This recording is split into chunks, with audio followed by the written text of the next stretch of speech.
قال الله تعالى: بسم الله الرحمن الرحيم.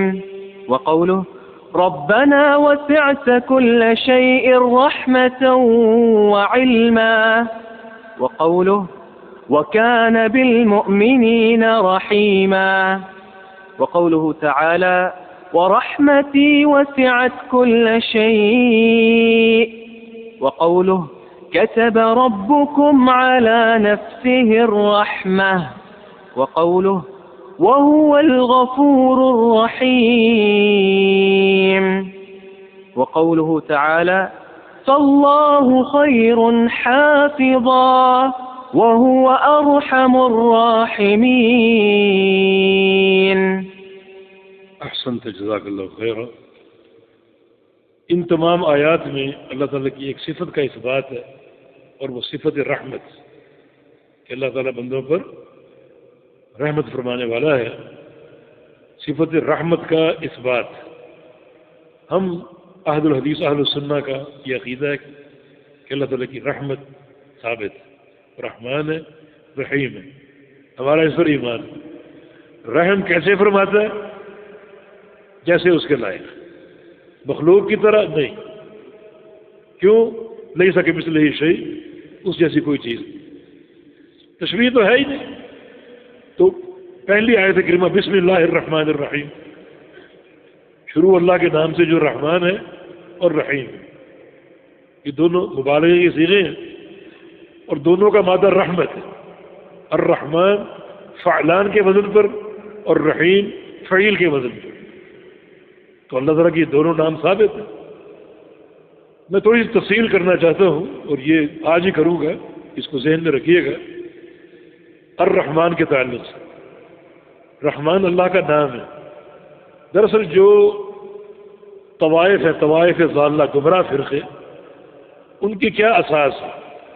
یہ باتیں جو کہ بار بار آئیں گی، تو آج ہی آپ ذہن نشین کر لیں۔ اللہ تعالیٰ کا فرمان ہے کہ وَجَلَّ الْأَسْمَاءُ الْحُسْنَى فَادْعُوهُ بِهَا وَذَرُوا الَّذِينَ يُلْحِدُونَ فِي أَسْمَائِهِ۔ اللہ تعالیٰ کے پیارے پیارے نام ہیں، ان ناموں کے ساتھ اللہ کو پکارو، اور ان لوگوں کو چھوڑ دو جو اللہ کے ناموں میں الحاد کا شکار۔ یہاں تین باتیں، ایک ہے اللہ کی خبر دے رہا ہے کہ اللہ کے پیارے پیارے نام ہیں، مکمل کامل و اکمل نام ہے۔ دوسرا دو امر، ایک جملہ خبریہ اور دو جملے انشائیہ۔ امر، پہلا امر یہ ہے کہ اللہ تعالیٰ کو انہی ناموں سے پکارو، تو پکارنا ضروری۔ دوسرا امر یہ ہے کہ ان لوگوں کو چھوڑ دو جو اللہ کے ناموں میں الحاد کا شکار، تو ان کو چھوڑنا ضروری۔ تو پکارو گے کب؟ جب ان ناموں کا علم ہوگا، اور ان کو چھوڑو گے کب؟ جب ان کے عقیدے کا علم ہوگا، تبھی ان کو چھوڑنا ممکن ہوگا۔ تو آج میں اختصار سے بتا رہا ہوں کہ اللہ تعالیٰ کے ناموں کے بارے میں جو چند مذاہب ہیں، ان کا خلاصہ کیا ہے۔ الرحمن اللہ تعالیٰ کا نام ہے، اور یہ لفظ ثابت ہے قرآن و حدیث۔ ایک فرقہ جہمیہ، وہ اس لفظ کو بھی نہیں مانتا، الرحمن کا انکار کرتا، قرآن کا انکار ہے، حدیث کا انکار ہے، اس نام کو ہی نہیں مانتا۔ ہم کیا کریں؟ اس نام کو مانیں تاکہ رد ہو جہمیہ کا، تاکہ ان کو چھوڑنا، جو اللہ کا حکم ہے چھوڑ دو ان کو، وہ چھوڑنا ممکن ہو۔ نمبر ایک۔ نمبر دو، رحمان کا معنی کیا ہے؟ مہربانی کرنے والا، رحم کرنے والا، اور یہ معنی رحمان کی صفت ہے۔ یہ قاعدہ یاد رکھو، اللہ تعالیٰ کا ہر نام معنی کے ساتھ ہے، اور وہ معنی ہی اس کی صفت ہے، وہ معنی ہی اس کی صفت ہے۔ الرحمن مہربانی کرنے والا، رحم کرنے والا، تو مہربانی کرنا اس کی صفت ہے، ہمارا ایمان ہے۔ مگر ایک فرقہ معتزلہ، وہ اس معنی کو نہیں مانتا، اسم مانتا ہے رحمان، قرآن میں ہے، اس کا انکار کیسے کرے؟ لیکن اس کو معنی سے خالی قرار دیتے، وہ کہتے ہیں رحمان بلا رحمہ، رحمان تو ہے، رحمت نہیں کرتا۔ ہم نہیں جانتے اس کا معنی کیا۔ جیسے قرآن میں متشابہات ہیں، اس طرح یہ بھی متشابہات ہیں۔ الف لام میم کا معنی کوئی نہیں جانتا، اس طرح الرحمن کا معنی بھی کوئی نہیں جانتا۔ گمراہ فرقہ. سمیع حق ہے مگر سمیع بلا سمع، بصیر بلا بصر، عزیز بلا عزت.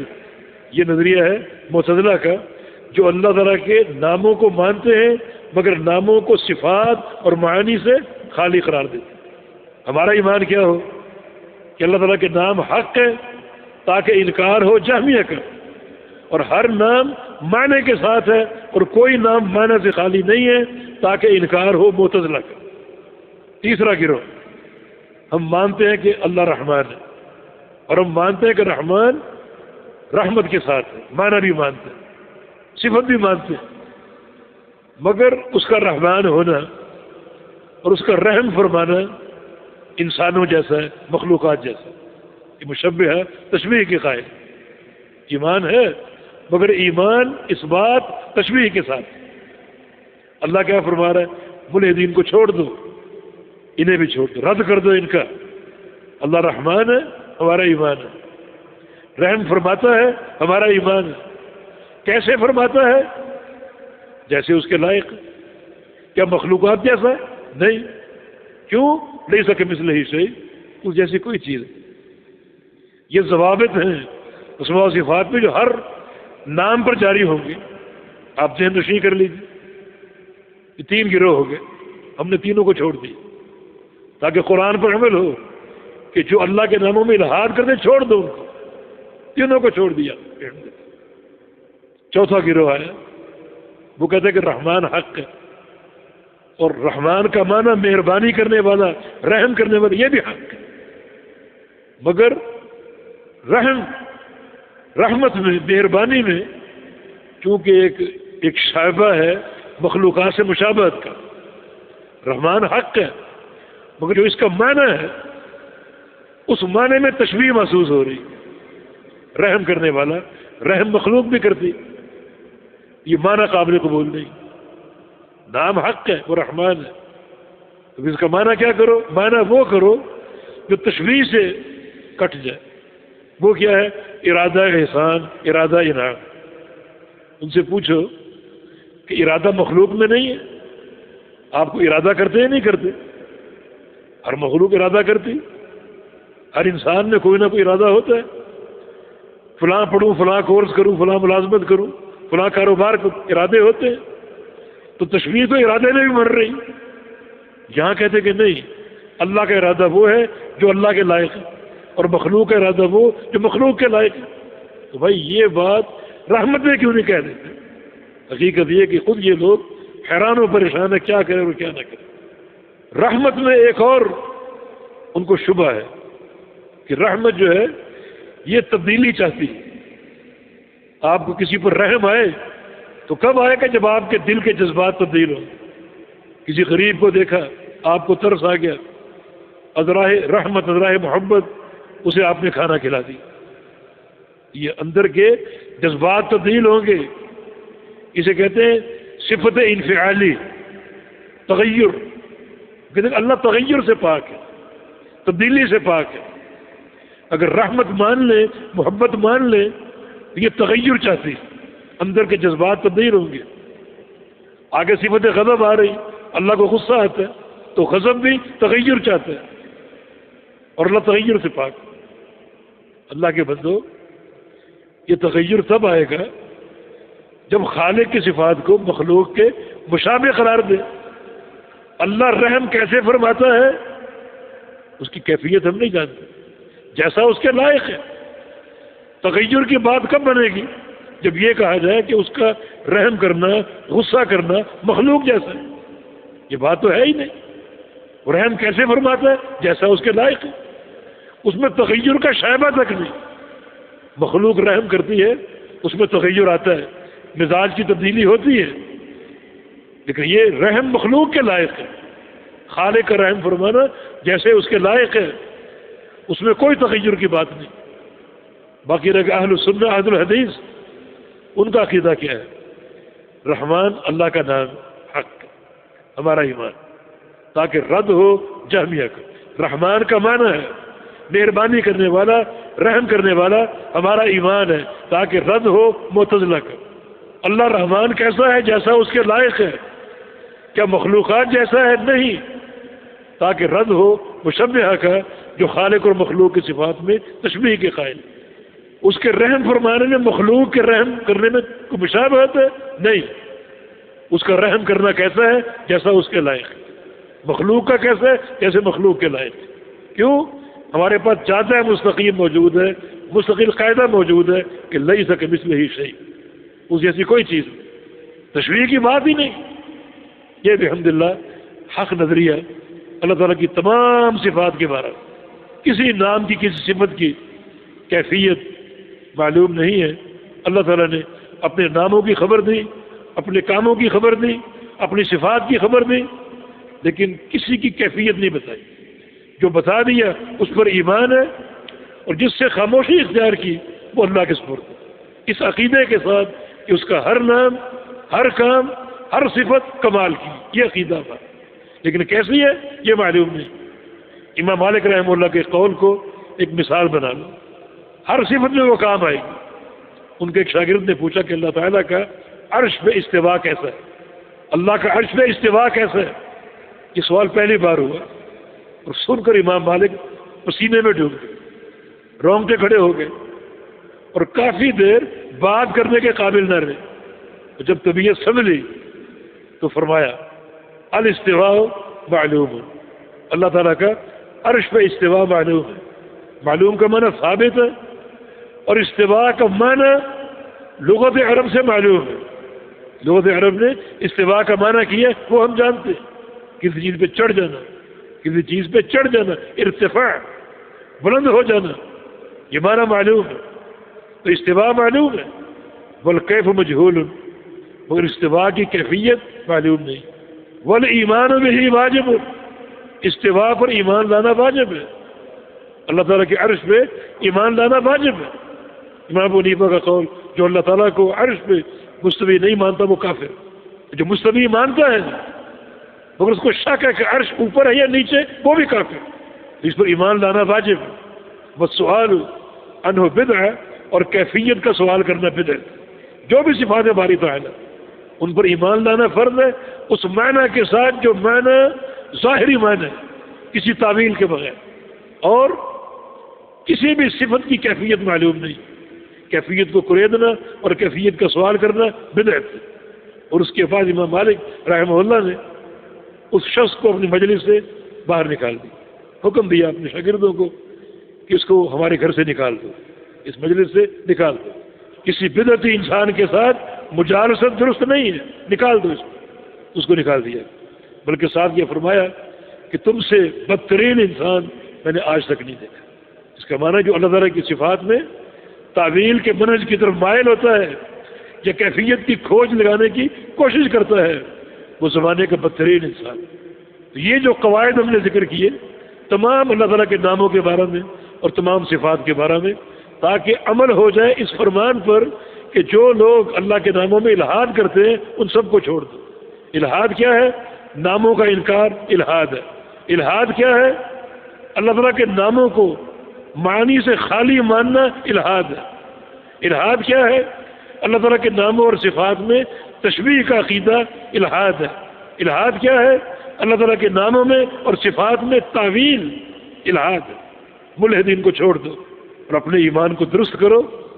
یہ توحید کا اہم ترین شعبہ ہے جو آپ کے سامنے پیش ہو رہا ہے۔ جی، تو ان تمام آیات کریمہ میں صفت رحمت کا اس بات، ربنا وسعت کل شیء رحمت و علم، اے ہمارے رب تو باعتبار رحمت اور باعتبار علم ہر شے پر حاوی، تیرا علم اور تیری رحمت ہر شے پر وسیع ہے۔ جس کا معنی یہ کہ جہاں جہاں تک تیرا علم ہے وہاں وہاں تک تیری رحمت ہے، اور جہاں جہاں تک تیری رحمت ہے وہاں وہاں تک تیرا علم ہے، اور کوئی چیز تجھ سے اوجھل اور مخفی نہیں ہے۔ تو اللہ تعالیٰ کی رحمت کا اس بات ہے۔ وَكَانَ بِالْمُؤْمِنِينَ رَحِيمًا، اللہ مومنین کے ساتھ رحیم ہے۔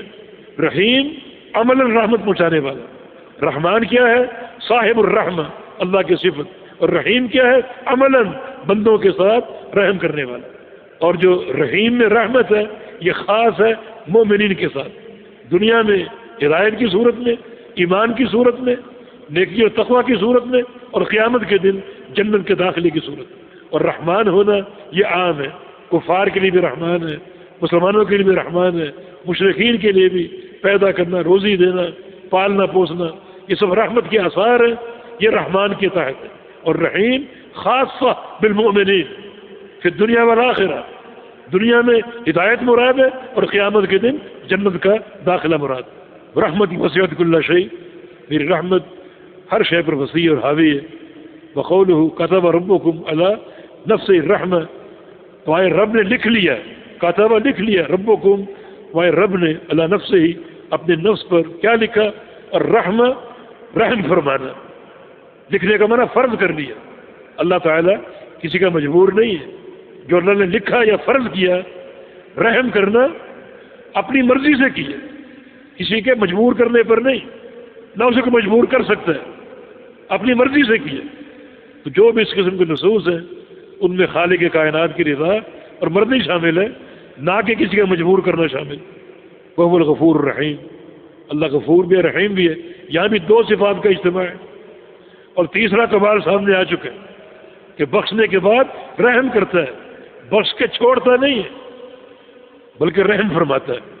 فاللہ خیر حافظا وهو ارحم الراحمین، اللہ تعالیٰ سب سے بہتر ہے۔ خیر اسم تفضیل کا صیغہ ہے، خیر کا معنی سب سے بہتر، اصل میں یہ اخیر تھا افعل کے وزن پر، لیکن چونکہ خیر کا استعمال بہت زیادہ ہوتا ہے تو بار بار اخیر کہنا ثقیل، تو تخفیف کے لیے، آسانی کے لیے اس کو الف کو حذف کر کے خیر بنا دیا گیا۔ اس طرح شر جو ہے اسم تفضیل کا صیغہ اصل میں اشر تھا، حمزے کے ساتھ اشر، کیونکہ خیر اور شر کا استعمال بہت زیادہ ہوتا ہے تو بار بار اشر کہنا، اخیر کہنا زبان پہ بھاری ہوتا ہے، تو دونوں کے الف کو حذف کر دیا گیا اور خیر اور شر بنا دیا گیا۔